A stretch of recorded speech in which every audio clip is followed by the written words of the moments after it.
I huffed and puffed under my breath as I stared into God's mouth. I felt like the big bad wolf ready to interrupt the three little pigs as they hurried fortified their makeshift homes. I grinned at this thought and then turned my head to look for Margaret. She was a couple of feet down the hill from the entrance of the cave, holding a walking stick close to her petite breast. "Hurry up," I called down to her. I turned back to the cave, still grinning. An old rotted sign outside read, "God's Mouth Cave. Keep out." What a tired cliche. Margaret finally made it to the entrance and stood beside me, almost doubled over and out of breath. I looked down and smiled. "Check it out," I laughed. "God's mouth. Wonder where Jesus' anus is," I chuckled to myself.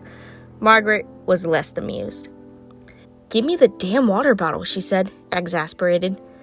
The open bottle met her lips, and for a moment I felt peaceful in a way, watching her drink the water. I take that back. The peaceful comment, it was more of a feeling that was sort of hard to put my finger on and give it a name, but I could settle for a nice content. Content seemed to be one of those words that manifests itself when natural human words seem to fail.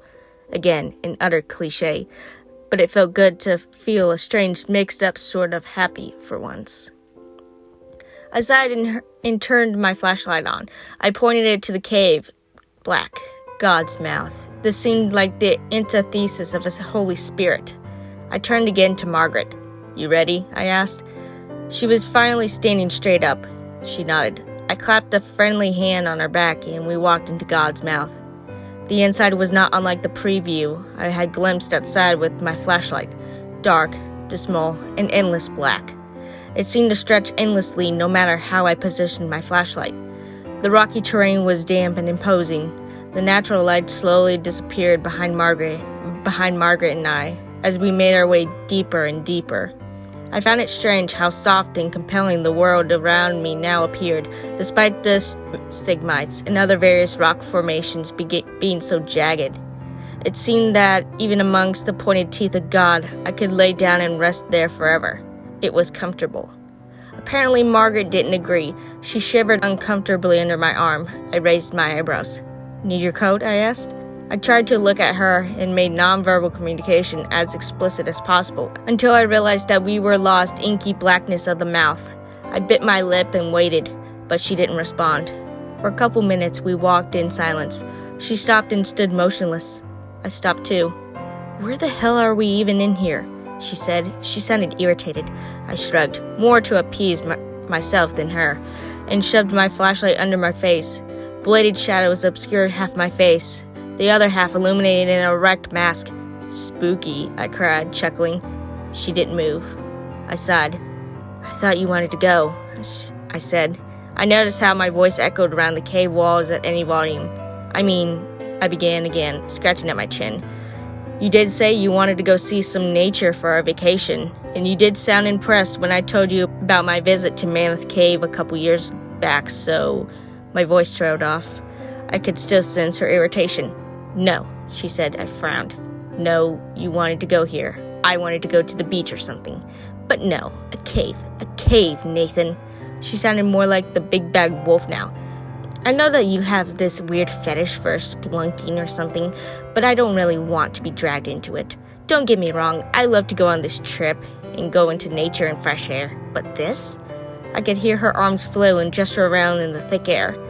"This is cave air, not fresh air. This air is practically fermenting.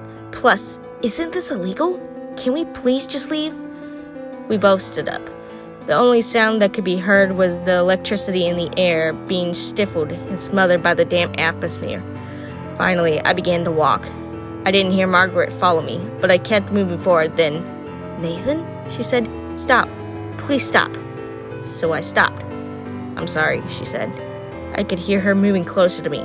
"Now I'm not used to running and climbing around like this. I'm just tired."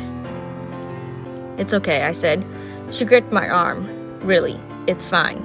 I shook my head. "Which way is out?" "I don't remember." I could feel Margaret physically pause.